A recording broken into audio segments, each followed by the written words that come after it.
Go for it. Yes, and I would like to say, I know there will be a time to talk a little bit more about Adam and our appreciation and gratitude. And just from a personal standpoint, my first year as superintendent, hugely helpful in transition because, not only did he bring the transition for the high school and improve the school culture there, but his footprint was very wide. I know he supported Mary in a number of different ways. He supported myself as well with DPW, school safety, transportation. He did a lot of other things too. We brought aboard a new athletic director and just did great work all throughout the time. So on a personal level, and I do appreciate his professionalism throughout this whole process too. There were no surprises on our end when everything went public. Then we made the announcements, and again, he's working diligently to ensure that the team will be ready to go in September. So just wanted to give that little bit of a shout out as well. Awesome. Okay, if no other questions, on to other unfinished business, and toss it back to you. Do I call you Dr. Bauer yet? I can't remember if that's official. Not yet. Almost. Almost. Okay, Mr. Bauer. We're getting there. So actually, at this time, we did put the HRMS program of studies across for a first reading back before we adjourn for the summer. I'd like to make a recommendation to approve the HRMS program of studies for a second reading. And Ellen Furyk, our curriculum director, the whole HRMS is available in case there are any questions. So moved. Okay, good. All right, can I get a second? I'll second it. All right, let's roll call, Janet. Gabe Lopes, You should allow for some discussion if Oh. we need it, Mr. Chairman. Oh, sorry. Is there any discussion? I'm sorry. Discussion? Hearing none. Okay, roll call, please. Gabe Lopes, Approve. Sean Doherty, Yes. Josh Kepnes, Yes. Mike Shannon, Yes. Eric Crane, Yes.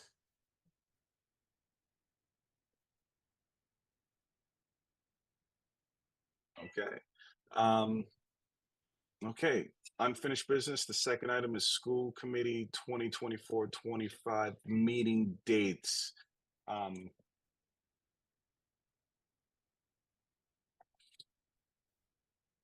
not sure if that's final and if we should vote on that today. I know there's some dialogue around second meetings. If I could, Chair. Good, Mr. Bauer? Yeah. Yes, my recommendation was I just wanted this on the agenda to discuss. I did submit a draft to you. Okay. Just so publicly, if there's any comments, and then certainly can bring this back into the September meeting if there's any revisions or anything like that. And certainly took the feedback from the retreat to galvanize into the in-person meetings. And then also to configure and add the subcommittees as well, to add the budget subcommittee. And as well as separate the curriculum assessment and equity committee, separate the equity piece off that. And as it rolled through, the policy and curriculum and assessment committees, subcommittees would meet 3 times. And those are slated to be virtual. They don't have to be, but that's how it was listed. And then the budget meetings for the committee, I tried to sandwich those around our budget workshop, to have one of those meetings before the budget workshop, then have one before the budget hearing. So then that way we could vet all that out as we bring it forward. I thought that was excellent feedback from our retreat. And then the equity, just being able to, that would only be able to run twice. But again, this is all up for discussion, whatever, at the will of the committee. There were a couple of dates that were challenging for the subcommittees, so they couldn't fall on money due to holidays. So I thought this would be a great opportunity for any discussion. And I'm happy to share them on the screen if you like to, sir. Yeah, good. Let's put them up, because I think one of the items that we talked about were, just creating a more efficient meeting that specifically focused on the goals of the district. So just for the public's sake, when you look at the agenda, not only would you see agenda items, but the specific goals or key initiatives that specific item is set to address. Another component was, being more conscious of time, especially with student presentations, in regards to getting them in and out, early, and not having them wait, for a while.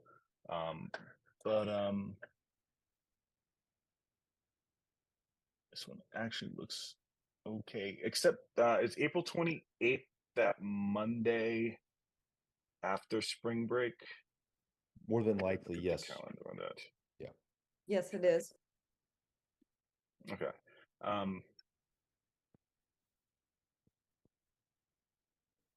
Unless someone's going to be doing some kind of extended break, everyone should be back. So we should have no issues with that. And also, you know, if you want to have the subcommittee meetings in person or virtual, the virtual is just set up because we had the 2 meetings and then that was the 3rd meeting at times. And also that start times at 5:15 that ran in conjunction when we had the 2 meetings per month. So all that, certainly whatever the committee would like to do. Right. I mean, the only obstacle for me would be October 21st, because I do know I may be traveling internationally. But we can address that as we get closer. It'd be something I'd at a minimum want to participate in person, but we'd have a quorum, so you wouldn't need me. Budget workshop should be fine. Anyone have anything on the calendar jump out, or it's something we can review and be ready for in the next meeting? No, so I just just on the double-checked. right-hand side of the right-hand side is just subcommittee meetings, correct? Yep. Yeah, Mr. Chair, I just double checked that. I looked at it earlier today, but I just double checked on the calendar. It doesn't look like there's any holidays, or in the past we've run into some things have been scheduled on like a 3-day weekend Right. of a Monday. Everything looks great. Very cool. The November 4th was, it's the first Monday of the month due to Veterans Day falling on the following Monday. Mhm. Yep.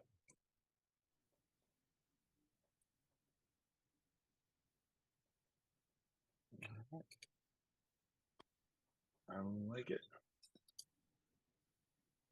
Get back to the agenda. If there's any feedback, And if this is, Chair Lopes, please let me know. I'm happy to make whatever adjustments work. yep, definitely. Okay, can we move on to new business? Yes. All right, back to you, Mr. Bauer. Okay. Thank you, sir.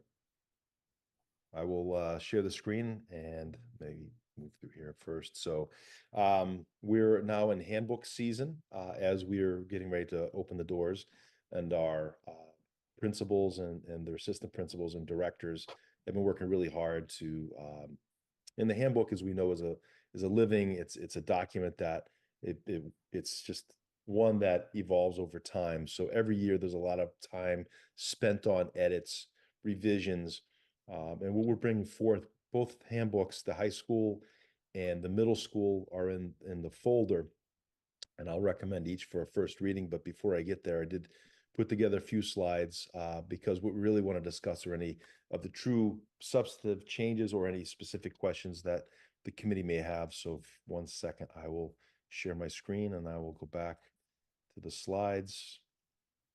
And so it's just very simply, so the handbooks mostly are edits and revisions. And as we take feedback from our staff, our administrative teams, and our school councils, we bring that forth. And again, most of the updates this year are substantive. We do review them by council. We did last year for the first time in a while, and we wanted to repeat it again this year because there are changes to Title IX. The regulations, they've changed since October 1st. And just if there's any other legal items, so the middle school and the high school handbooks have come back, and from the middle school standpoint, there really are minor changes. It's really just updating language in areas that just do not apply. And again, feedback from the school council, which is important to make it user friendly for families and students. And really just some of the operational changes that were brought about last year.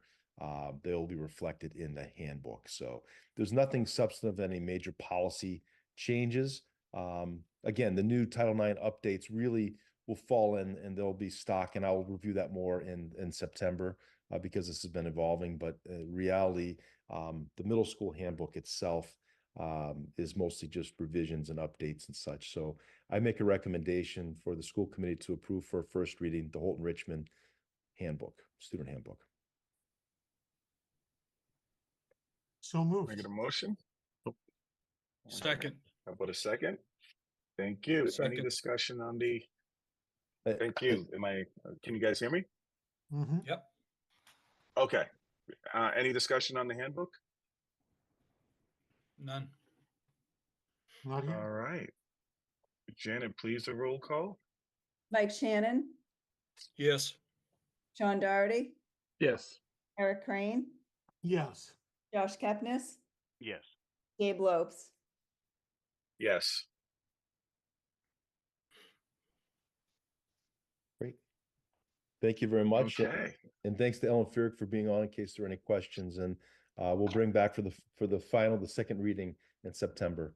And for the high school, we have Carrie LeBlanc is joining us because there is a substantive change in the high school handbook, and that is our attendance policy. So Mr. Hamilton, Ms. DeMauro, and Principal Federico, as well as the faculty and Ms. LeBlanc could give some feedback to that, but worked really, really diligently on the attendance policy. I reviewed it. They sent a copy before we brought it to you tonight. We reviewed it, and certainly they've thought a lot about this. Very thoughtful in terms of the operation. So if you'd like, I could certainly have Ms. LeBlanc, I know she's on, if you'd like her to walk you through the attendance policy, if you like, or whatever you wish. I'd actually like that if that's okay, Kelly. Sure, Gabe. So the policy is being adjusted from the present version. Rather than tabulating absences by semester, we're hoping to do it quarterly, resulting in any student that has has more than 5 unexcused absences will result in an FA, which stands for failure due to attendance. However, that's not set in stone, so students can change that letter grade if they're able to provide documentation for their absences, or if they improve their attendance the following quarter. If there's a reason that there needs to be an attendance appeal where their parent can come in or guardian and talk through what's been going on, why they've been missing class or school, and or completing a restorative attendance program for the final quarter of a course. So the hope is that if a student receives an FA, that they complete some steps to turn that grade back into a passing grade. And if they're not able to do it that quarter, then they have the opportunity to show improvement the following quarter and change the grade back. Does this, is it okay to ask a question? You asking me? Does Of this, course. yeah. No, I didn't know if you were finished or not. Is Go ahead. attendance also tracked at the class level? Yes. Okay. Yep. So Okay. we're really honing in on class skips, and or students leaving school early, or being dismissed early, in addition to daily attendance. Okay, thank you. Sure. Have we had I trust that this has been an increasing concern over the last few years, the sort of chronic absenteeism? Absolutely. I mean, after COVID, there was a lot of leeway given, right? And then last year, we really started to get back into the groove of being in school. And, if you're not feeling well, can you make it through the day kind of thing? But we really need to start putting some accountability on everybody, right? On students, on families, on teachers, on administrators to really try and improve our student attendance.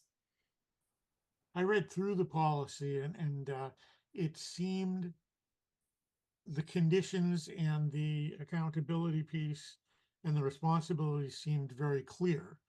Yes. So I think parents who read this and try and comply with it, or need to comply with it, should be able to understand the way it works. And the other thing is, I'm sure that you hope, and I know that we hope, that if there is an issue at home that is leading to uh, difficulties or a student accumulating absences, we hope certainly that the family will reach out, that the parents will sort of be ahead of the problem. Come talk to your principal, talk to social worker, talk to psychologist, talk to whoever you need to talk to begin to get ahead of the problem. And then it won't get to that point where you're looking at a grade issue at the end of the quarter.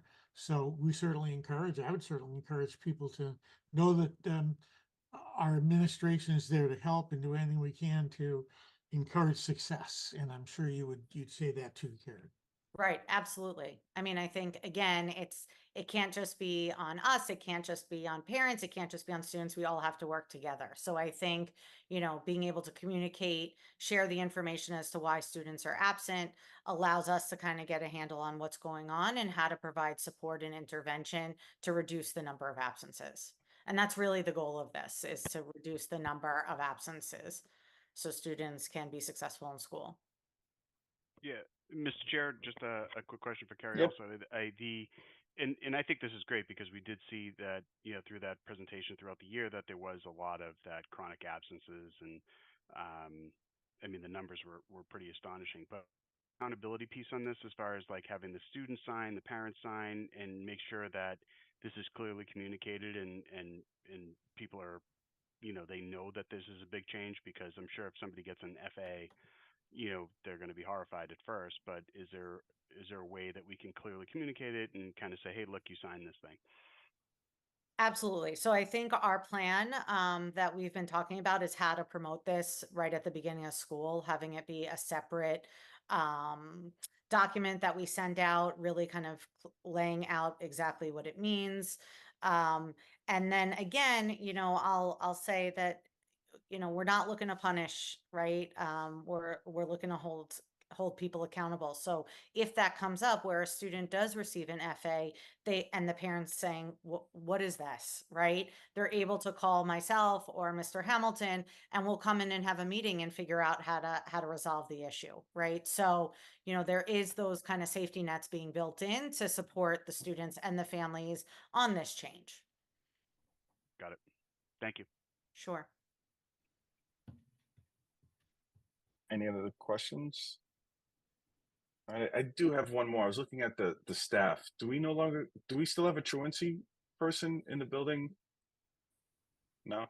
No. Unfortunately, Chair Lopes, we were not able to move that over to Esser, unfortunately.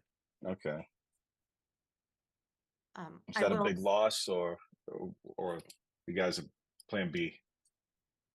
Well, we certainly, in anticipating this was happening, we've been working with the administrative teams of both schools in terms of, coverage and making sure that they're able to, and that was actually discussed way before the policy was brought forth, and how to navigate that. So, yeah. And just to add, Gabe, I think this policy allows for notifying parents when students are starting to get more absences.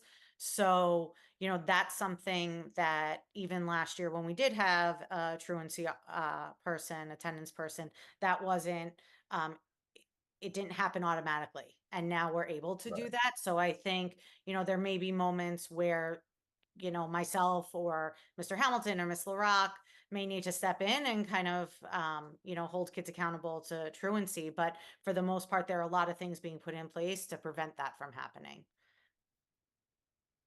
Excellent. Question through the chair to Superintendent Bauer, Ms. LeBlanc. Do we have a mechanism in place for those families that may be in a situation outside normal truancy? There might be something going to, like, I wouldn't put anything more on your plate, like having staff do home visits, although that does happen in other districts, or with the school resource officer. But it is possible that we might run into certain situations like that. Will we have anything in place where we can maybe get to the bottom of such an issue? So I mean, if it's okay with you, Yep. Dan, Yep. I can speak from my experience this past year, myself, along with our guidance team, whether it be school counselors or social workers, we really have a very good pulse on students' attendance and why kids are missing school. And there have been times where we have gone out to the home with, two adults trying to get that student into the building and provide that support. Unfortunately, there have been a couple of cases this year where it did have to go, where we did have to file a CRA, but really we try and use that as a last resort. Sure. I will say we do have I can speak for the high school. We do have a really good pulse on the chronic absence students and the reasoning behind that, and we try and provide the support to reduce the absenteeism. Thank you. Sure. If I could, Mr. Chair, just Yes. having experience sitting in and bringing an attendance policy forth in my previous position and knowing the work that takes up front, as I reviewed the policy with the administrative team, they have the safeguards in place. All the questions you ask are 100% right on the money, because it's not about aha, gotcha. It's all about trying to cut off a problem before it occurs. So that piece of communication at the beginning is so critical, so that everybody fully understands, because there are cases where students just cannot come to school, whether it be a medical, whether it be legal or bereavement, whatever it may be, that doesn't count against them. So that documentation has to be accurate. And in addition, when you find out those cases that are just really are struggling, it's hard, but also the notification in advance, so that if there's an issue, they can be corrected. There could be some documentation that was missed, but at the end of the day, there's always the opportunity that, let's say that it falls through and the student doesn't make it, that they still have chances for this. So they can still recover the credits. And that to me is a huge piece of this. So I think they did a really nice job putting this together, but I think all those questions asked are very timely for sure.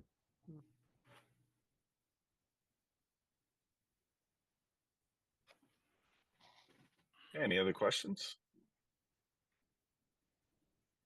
Okay.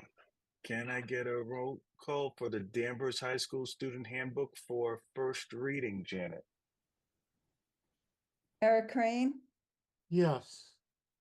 Mike Shannon, Yes. Sean Doherty, Yes. Gabe Lopes, Gabe Kepnes? Yes. Josh Kepnes. Yes. Thank you, Janet. Okay, special comments on line C. I think, should we move past that, Mr. Bauer? Yes, recommendation as there's one piece of the policy that I'll bring forth in September to bring this all in an umbrella. So if we can move this to September, I appreciate it. Okay, we can go to item D for new business. So the recommendation for the approval of 2024-25 list of accounts and maximum balances. So moved. Second. Any discussion? Okay, sing room, if you please, a roll call. Sean Doherty, Yes. Yeah. Eric Crane, Yes. Mike Shannon, Yes. Josh Kepnes, Yes. Gabe Lopes. Yes. Okay, moving on to order of business, Mr. Secretary. I move that we approve and release the minutes from the June 24th regular meeting. Second. Any discussion? Roll call, please. Gabe Lopes, Yes. Josh Kepnes, Yes. Eric Crane, Yes. Sean Doherty, Yes. Mike Shannon. Yes. Okay, so that passes. Consent agenda, motion to approve the out-of-state field trip and homeschool applications. Can I get a motion on that, or So moved. should I just give the motion? So, well, I propose a motion to, I put forth a motion to approve the out-of-state field trip and homeschool application. Mike Shannon, so moved. Can I get a second? I'll second it. All right, discussion? Just one quick Roll. question. Okay, One quick sure. question for the superintendent, real quick. Have we seen an increase in homeschool applications this year, or is it about the same, Dan? It seems to be about the same, pretty steady, ebbs and flows, but it seems to be pretty steady from last year. Thank you. You're welcome. Anything else? Okay, roll call. Eric Crane, Yes. Mike Shannon, Yes. Sean Doherty, Yes. Gabe Lopes, Yes. Josh Kepnes. Yes. Okay, do we have anything from communications? NEC? The first meeting will be in September, so really nothing new to report, except the renovations are going full steam ahead, to update the HVAC there. Awesome. Legislation, Mr. Crane, do you typically cover that? The I don't know if there's budget, anything. the budget passed, and the legislature went into, their out of session ended, I think last week. They left some business undone. There were no surprises education wise. But they left business undone and may come back for a special session. There's some talk about that, but nothing at the moment for us to be concerned with. Okay, I have a quick question. The impact of the billionaire tax. Was there any? Have you heard of any like positive impact or additional funding available because of that? I don't know, and maybe someone else, I don't know that it's going to directly impact education, although it's supposed to be used certainly to help fund the education piece, but I don't think it Okay. will result in, for example, if the budget says X, I don't think that they're gonna take money from the billionaire's tax that comes in this year and increase the budget. But long-term, it certainly could, and it could certainly free up some funding for other things too. So I think there will be an impact long-term, but probably not like a bump in the budget that's already been voted. Gotcha. Thank you for that. Mhm. Subcommittees, I know we're finalizing, the liaisons and the updates, and I know a lot of these committees are enjoying the summer, but I don't know if any of the subcommittees listed have any updates for the call today. I didn't think so. Yeah, everyone's on break, and we'll probably get back at it in September. Before did someone drop, or did we just reshuffle the deck? Carrie left. Okay, all right. I didn't know if I lost any I- school committee members. I'm sorry, I said no. You did a great job, so she's on her way. Okay, fantastic. Okay, with that is our full agenda. I would like to propose that we adjourn. Can we get a motion to adjourn? Motion to adjourn. Second. Any comments or questions? All right. Good night, Danvers. This meeting is adjourned. Thank you We have all. to take a Great vote on updates. the. Oh, the vote. Let's vote. Let's vote to close, please. Gabe Lopes? Sorry, Janet. That's okay. Yes. Eric Crane? Yes. Sean Doherty? Yes. Josh Kepnes? Yes. Mike Shannon? Yes. All right. Good night, Danvers. Thank you all.